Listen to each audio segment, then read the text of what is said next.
नमस्कार, आप देख रहे हैं एमडी न्यूज। एमडी न्यूज के मिनट दर्शन बुलेटिन में आप सभी का स्वागत है। दिन भर की तमाम खबरों के साथ मैं हूं मनोज।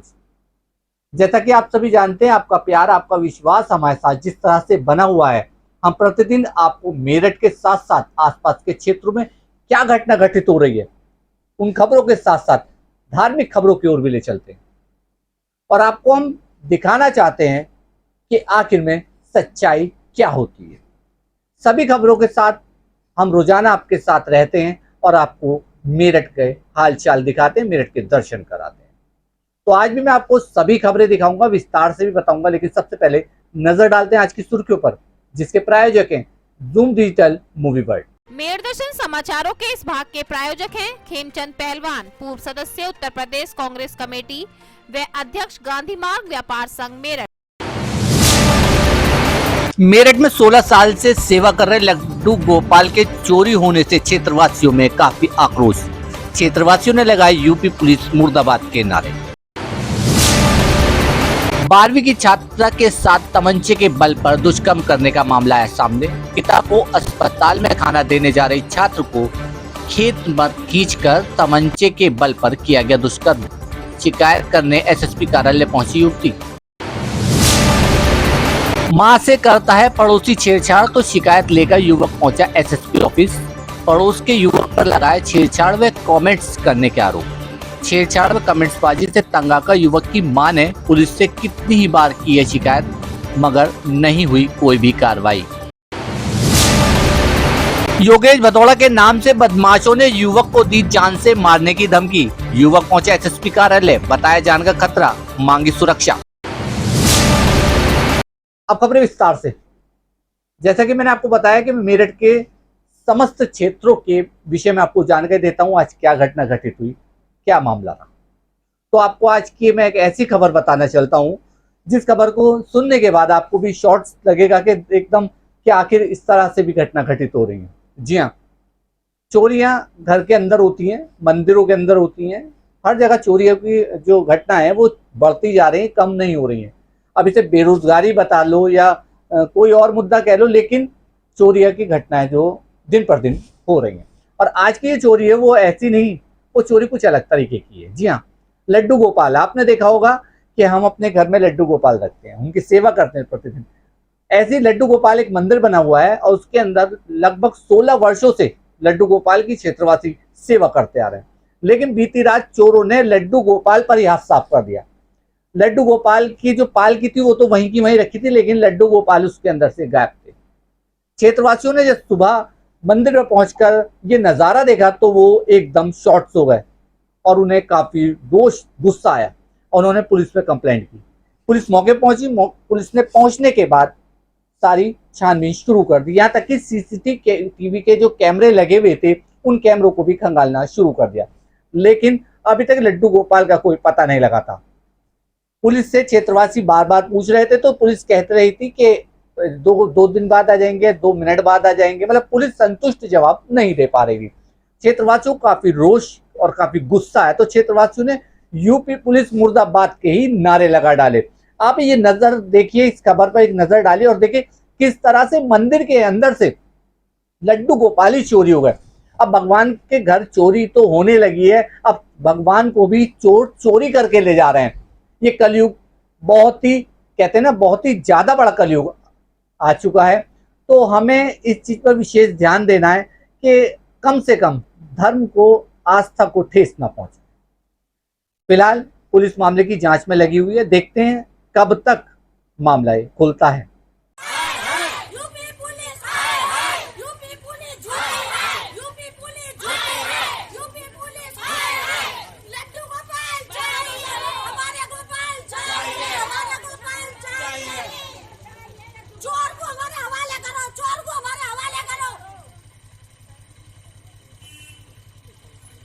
जब उन्होंने रिपोर्ट ये दी है कि भैया लड्डू गोपाल बरामद कराए तो कहाँ लड्डू गोपाल हमारे?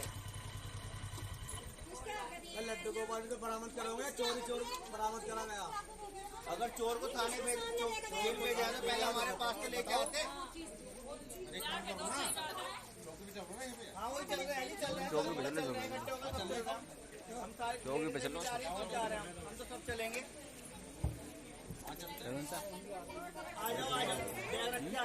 बाबलों की तरह परसों से फिर यहीं पे सेवादार हूँ मैं, यहीं पे सेवा करती हूँ इनकी 16 साल से। लड्डू गोपाल जी की जिनकी मैं सेवा कर रही थी, राधा अष्टमी के लिए मैं फूल खरीदने गई मंडी में 6 बजे, 6:15 बजे लड्डू गोपाल जी चोरी हो गया। सीसी फुटेज मेरे मंदिर में लगी हुई है, उसमें सारा कुछ आया। 9 बजे मुझे पता लगी किसी भक्त ने तुम्हारे लड्डू गोपाल जी कहाँ है, तो पता लगी मेरे लड्डू गोपाल जी चोरी हो गया। हमने सीसी कैमरे में भी चेक करा तो जैसे लगा रहे पूरी वीडियो है, हमने रिपोर्ट करी, पुलिस वाले आए, कल भी आए मेरे पास, वो अरदास वो लिखवा के लेके गए सारा। उसके बाद हमें आश्वासन दे के गए कि 4 बजे तक तुम्हारे लड्डू तुम्हारे हवाले कर दिए जाएंगे। हैं, हमने 4:30 बजे फोन करा, कह रहे कार्रवाई चल रही है। 8:30 बजे हम चौकी पे गए, हमें भगा दिया। उनको सुबह आके मालूम करना कार्रवाई चल रही है। अब आज मुझे प्रेस वालों के यहाँ से फोन आया, कह रहे तुम्हारे लड्डू गोपाल जी बरामद हो गए, संतुष्ट हो, सपने में हो गया। मेरे लड्डू गोपाल कहाँ है, कहाँ है वो चोर? हमारे हवाले करो, तुम्हारे बस की नहीं है, हमारे हवाले करो। लड्डू गोपाल चाहिए तो चाहिए, मेरे लड्डू चाहिए मुझे मेरे लड्डू। किसने कहा बरामद हो गया? हाँ, मेरे पास फोन आया है, प्रेस से फोन आया भी दैनिक जागरण से, फोटो भी है, सब है, चोर पकड़ लिए हैं और 2-3 जगह से फोन आ चुके हैं, बरामद करवा दी गई है। पुलिस वालों का कोई फोन नहीं आया, कोई फोन नहीं है, मेरा फोन पुलिस वालों का कोई फोन नहीं है, पुलिस वालों का कोई फोन नहीं है। सिर्फ और सिर्फ मीडिया से फोन आया है हमारे पास कि आपके लड्डू गोपाल बरामद हो गए हैं, आपको आप संतुष्ट हैं? तो हमारी साइड से संतुष्ट तो जब होंगे जब हमें मिले, संतुष्ट तो जब भी होंगे ना जब हमें मिले लड्डू गोपाल हमारे। आप जाके देख सकते हैं कि कल से वो जगह खाली रखी है, वहाँ जाके देखिए, आप दुकान के अंदर आके देखिए, आप आराम से जाके देख लीजिए। ये साइड में ये लड्डू गोपाल जी की जगह है, ये जो मोहन बाबा के बराबर में आप देख रहे हैं, ये खाली रखी है या नहीं रखी है? परसों तो ऐसे ही है। अब मैं आपको दिखाता हूं जो बदमाशी मेरठ के अंदर चलती थी, उन बदमाशियों का तो रुआब थोड़ा खत्म हो गया, लेकिन उनके गुर्गे उसी तरह से धमकी देने पर आतुर हो गए। जी हाँ, आज एक मामला एक सामने ऐसा ही आया। एसएसपी कार्यालय पे एक युवक पहुंचा और उसने बताया कि कुख्यात बदमाश योगेश भदौड़ा के गुर्गे उसे जान से मारने की धमकी दे रहे हैं। वो काफी परेशान है, जिसको लेकर उन्होंने पुलिस में कंप्लेंट भी कर दी है, लेकिन उसे अब भी खतरा है कि उसके पीछे कुछ लोग पड़े हुए हैं। तो आज वो एसएसपी कार्यालय पहुंचा युवक, उसने एसएसपी से गुहार लगाई और उसने कहा उसे सुरक्षा मुहैया कराई जाए, क्योंकि जो योगेश भदौड़ा के गुर्गे हैं वो उसके साथ कुछ भी घटना घटित कर सकते हैं। तो एसएसपी ने आश्वासन दिया है और आगे की कार्रवाई में पुलिस लगी हुई है। योगेश ने इरफान को दे रखी खोने के लिए ग्राम पंचायत की जमीन, वो भी शासन प्रशासन की मदद से कब्जा मुक्त कराई थी। उसकी वजह से हमें रंजिश रख रहा है और आए दिन हमारे खिलाफ। आपने कुछ ऑडियो दी है, इसकी ऑडियो है, क्या बात हो रही है उसमें? ये योगेश भदौड़ा किसी से बात कर रहा है 12 लाख के बारे में, कोई काम है जो 12 लाख में होना है। ये क्या काम है ये तो पता नहीं, या तो किसी का मर्डर का हो या किसी का अपहरण का हो, कैसा भी हो सकता है, लेकिन इसमें 12 लाख रुपए का जिक्र हो रहा है, 12 लाख में मिल रहा काम। योगेश तो काफी समय से जेल में बंद है, फिर ये ऑडियो कहाँ से आ गई? ये ऑडियो हमें किसी ने दिया है। योगेश परमानेंट जेल में फ़ोन चला रहा है, परमानेंट। हाँ, पक्का ये योगेश भदौड़ा की है? ये पक्का, इसमें आवाज़ चेक करवा सकते हो, योगेश भदौड़ा की आवाज़ है। योगेश भदौड़ा हमारे गांव का रहने वाला, हमारे योगेश भदौड़ा 20 साल एक साथ रही है, उसकी आवाज़ मैं खूब अच्छी तरह से पहचानता हूँ। आपका नाम? मंगल सेन। मंगल सेन जी, किस लिए आए हैं आप यहाँ पर? मैं इसलिए आया हूँ कि ये योगेश भदौड़ा जेल से फ़ोन चला रहा है, उसके गुर्गे पूरे एक्टिव है, जेल से ही वो एक्टिव है, सब कुछ जेल से ही कर रहा है। अभी उसने कुछ दिन पहले एक होटल में पूरे गुर्गे बुला के मीटिंग की और वहाँ हमारे साथ कोई षड्यंत्र रचने के लिए, जैसे हमें जानकारी हुई है कि हमारे खिलाफ वो कोई षड्यंत्र रच रहा है और उसमें मेरी वो हत्या भी करा सकता है योगेश भदौड़ा। और योगेश भदौड़ा का एक गुर्गा है इरफान गाँव का रहने वाला, जिससे हमने ग्राम पंचायत की ज़मीन शासन और प्रशासन की मदद से कब्जा मुक्त कराई थी, जो योगेश भदौड़ा ने उसको दे रखी थी बोने खाने के लिए। तब से वो हमसे रंजिश रखता है और हमारे खिलाफ आए दिन झूठी एप्लीकेशन अधिकारियों को ध्यान देता रहता है, जिसमें 3 एप्लीकेशन में उसकी जांच हुई है जो बिल्कुल झूठी पाई गई, और उसमें पुलिस ने हमारे फेवर में कोर्ट में एफआईआर भी लगा दी है, लेकिन फिर भी इरफान आए दिन झूठी एप्लीकेशन देता रहता है। योगेश भदौड़ा कुख्यात बदमाश, आपकी उससे क्या रंजिश है? क्योंकि आप लोगों ने कुछ उसकी वीडियो भी वायरल करी है, रंजिश क्या है आपकी उससे? हमारी उससे रंजिश ये है, वो 20 साल प्रधान रहा गाँव भदौड़ा का, लेकिन अब गांव वालों ने मन बना लिया था कि वो गांव में कुछ करता नहीं था, तो हमने उसके खिलाफ प्रधानी का चुनाव लड़ा। गांव ने हमें सपोर्ट किया और हम प्रधान हो गए। ये राजनीतिक खुंदक यही है, क्योंकि हमने अरस्ते से फर्श फैला दिया। ये खुंदक है। कब हुआ था ये चुनाव? 2021 में। तब से आपकी पत्नी प्रधान है? तब की मेरी पत्नी प्रधान है तब से। क्या नाम है? पत्नी का नाम है गुड्डी देवी। तो अब आपने एसएसपी से मिले हो, क्या शिकायत करी आपने? एसएसपी साहब से हमने यही शिकायत की है, मगर जी योगेश भदौड़ा इस तरह फ़ोन चला रहा है जेल में, अपने रास्ते में होटलों में रुकता है, अपने गुर्गों से मिलता है, उनसे दिशा निर्देश देता है आगे के लिए क्या करना क्या नहीं। और जी उसकी एक वीडियो भी है जो वायरल हुई है, जो 12 लाख रुपए किससे वो मांग रहा है, लेकिन वो नहीं पता चल पाया वो किससे मांग रहा है। नहीं ऑडियो वायरल हुई है वो, जो हमारे पास आई है वो किसी ने, आपके जैसे भाई ने किसी ने हमारे पास भेजी है, जो वायरल हुई है हमारे पास ऑडियो आई है। तो वो आई अब भी जितना जेल से बाहर रहते हुए सक्रिय रहता है, उतना ही जेल के अंदर रहते हुए सक्रिय है। आपको डर है? किस तरह का डर है आपको उससे? हमको इस तरह का डर है, जिस तरह वो हमारे साथ कर रहा है, पता नहीं वो इसमें मेरी हत्या भी करवा सकता है या मेरे किसी परिवार की। अब रोजाना जो खबर मैं आपको दिखाता हूं, हमारा मेरठ दर्शन चैनल आपको दिखाता है कि दिन पर दिन महिलाओं के साथ अत्याचार छेड़छाड़ की घटनाएं बढ़ रही हैं, लेकिन कम नहीं हो रही हैं। आज दो ऐसी घटनाएं सबसे पहले मैं आपको लेकर चलता हूं। एक माँ का रुतबा क्या होता है वो बच्चे ही जानते हैं, और माँ के साथ अगर कुछ भी घटना घटित होती है तो बच्चों का खून खौल जाता है। ऐसे एक मामला एक सामने आया। आज एसएसपी कार्यालय पे एक युवक पहुंचा। उसने एसएसपी से शिकायत की कि उसकी माँ को पड़ोस के ही युवक परेशान कर रहे हैं और कमेंट्स कसते हैं, जिसको लेकर उसकी मां ने पुलिस थाने में गई और कंप्लेंट की, लेकिन पुलिस द्वारा कोई भी कार्रवाई अभी तक नहीं की गई। युवक में काफी गुस्सा है, वो आज एसएसपी कार्यालय पहुंचा। उसने एसएसपी से गुहार लगाई कि जो ये युवक हैं पड़ोस के, उनके खिलाफ कार्रवाई की जाए, उन्हें पकड़ा जाए और सख्त से सख्त सजा दी जाए। अब देखना ही होगा कि आखिर कब तक इन युवकों के ऊपर कार्रवाई की जाएगी। ये क्या नाम है आपका? मेरा नाम है जी अमित कश्यप। जी मैंने एक मुकदमा डाल रखा था कोर्ट में। ये डाल रखा था कि मेरी मम्मी के उसमें डाल रखा था जी। विजेंद्र शर्मा का लड़का है दीपक शर्मा। ये हमारे जी पड़ोस में रहता है।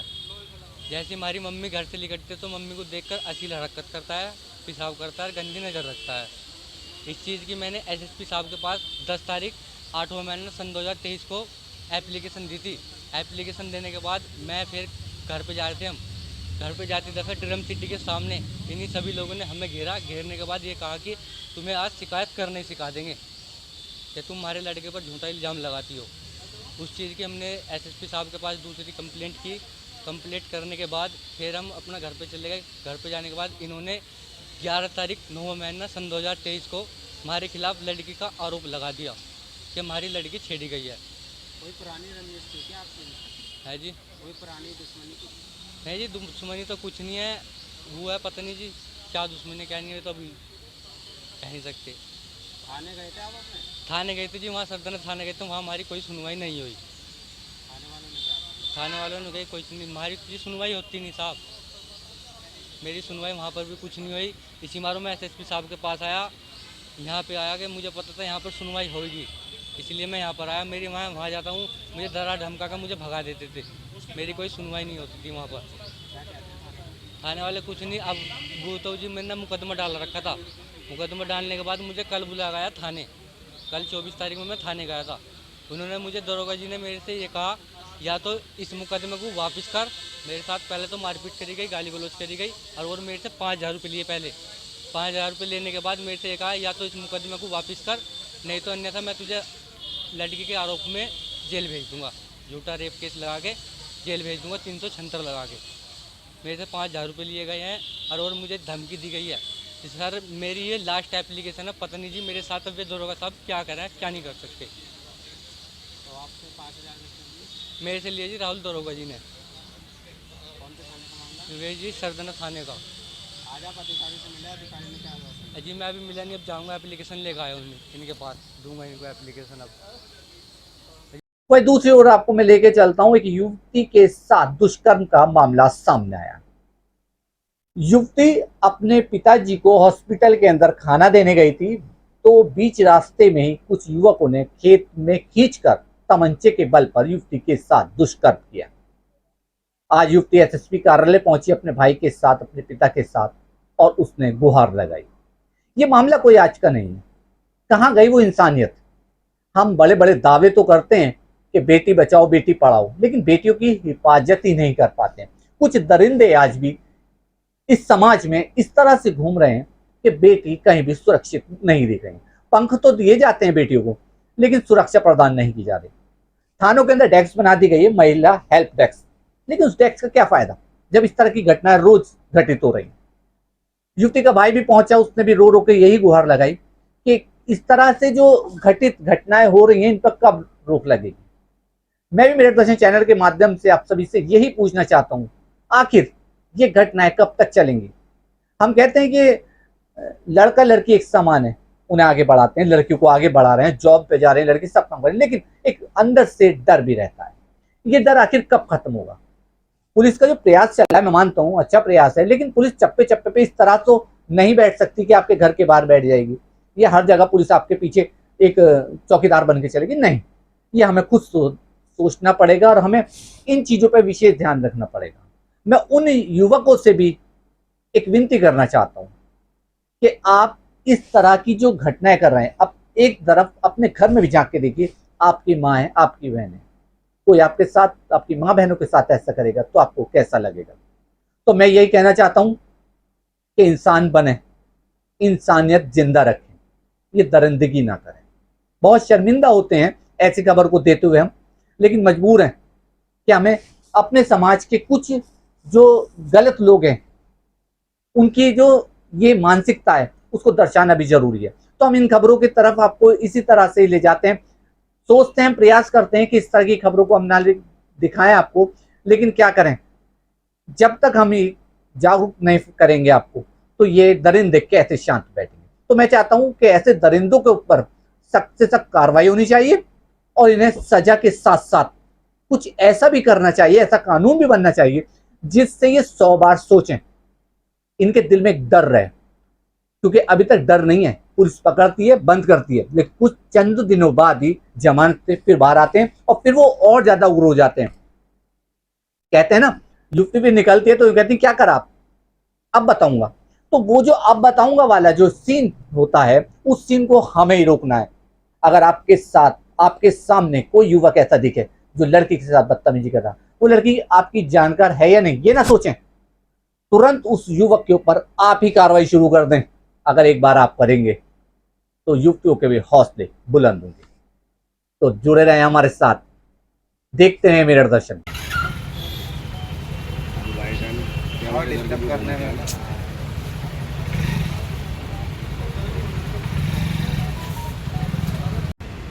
लेबल लगा ले, आईडी लगा ले।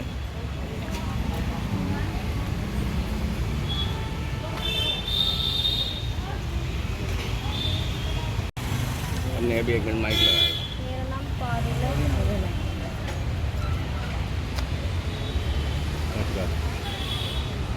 एडमिट भी हुए हैं, भाग दौड़ के लिए हाँ, जो भी है।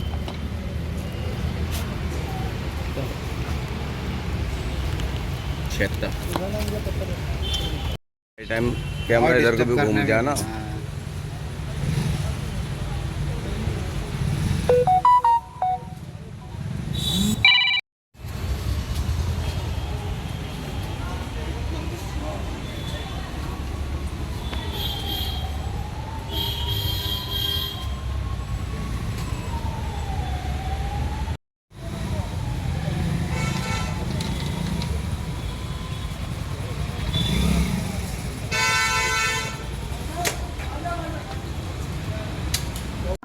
बेटा एसएसपी पाया, किस लिए आया, क्या पूरा मामला है? मैं सैदपुर की रहने वाली हूँ। थाना हमारा हस्तलापुर है और मेरे पापा हॉस्पिटल में भर्ती थे, त्यागी हस्तलापुर में। और मैं अपने पापा का खाना लेके जा रही थी रास्ते में, तो साइकिल पे, तो हमारे मोहल्ले के सामने वाला रहने वाला एक मोहन, उसने मेरी साइकिल रोकी। उसने मुझसे कहा कि कुछ बात करनी है, और वो मेरी साइकिल पहले जंगल के रास्ते में ले गया। मैं उससे अपनी साइकिल ले जाने के लिए गई तो उसने मुझे पकड़ लिया और मुझे जबरदस्ती ईंट के खेत में ले गया। और मेरे साथ मारापीटी करी और मुझे तमंचा दिखाया और मेरे साथ गलत काम करा उसने। और फिर मुझे धमकाया कि तूने किसी को बताया तो मैं तुझे जान से मार दूंगा और तेरे परिवार वालों को भी। बेटे कहाँ का मामला है, किस जगह की घटना है? सैदपुर के रास्ते पे जब हस्तिनापुर जाते हैं तो वहाँ पे भारत गैस एजेंसी है, वहाँ से थोड़े से आगे की घटना है। अब आप एसएसपी का हो, मिले अधिकारी से? अधिकारी से मिले हो आप? क्या कहा है अधिकारी ने? थाने में उन्होंने मवाने के लिए कहा उन्होंने।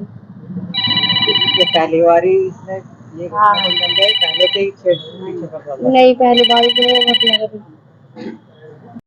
और क्या नाम है तुम्हारा? मेरा नाम आकाश है जी। आकाश, आज यहाँ पे जो है एसएसपी पे क्यों आए हो, क्या कर रहा हूँ? हमारे साथ जी मेरी बहन के साथ गलत काम हुआ है। हम सैदपुर कंचनपुर के रहने वाले हैं और जी मेरे पापा अस्पताल में एडमिट थे। मेरी बहन उनका खाना लेके जा रही थी। एक गली के लड़के ने मोनू ने उसको रोका रास्ते में, उसकी साइकिल लेके चला गया। मेरी बहन उसको लेने गई तो उसके साथ मारपीट और काम पे अंजाम दिया और जी विरोध किया। मेरी बहन ने तो तमंचा निकाल लिया उनने और हमें मारने की धमकी दे रहा है। और जी हम थाने में गए तो हमारी कोई सुनवाई नहीं हुई, हमारी रिपोर्ट भी दर्ज नहीं हुई। आज आप एसएसपी का आए हो? हाँ जी, आज हम एसएसपी के आए हैं और इन्होंने मवाने के लिए सीओ के यहाँ कर लिया है। आज के मेरठ दर्शन के इस बुलेटिन में बस इतना ही। जैसा कि आप सभी जानते हैं, मेरठ दर्शन चैनल के साथ आपका जो प्यार है, आपका विश्वास है, ये हमें रोज डोर की तरह खींच के लाता है। हम चाहते हैं कि आपको मेरठ की सभी खबरें दिखाएं, साथ साथ धर्म और आस्था से जुड़ी हुई खबर भी आपको दिखाएं। धर्म कोई भी हो, सभी धर्मों की खबरें विशेष तौर से मेरठ दर्शन आपके लिए स्पेशल बुलेटिन में लाता है और लाता रहेगा। हमसे जुड़ने के लिए नीचे दिए हुए नंबर पर संपर्क करें, सब्सक्राइब करें एमडी न्यूज मेरठ। नमस्कार।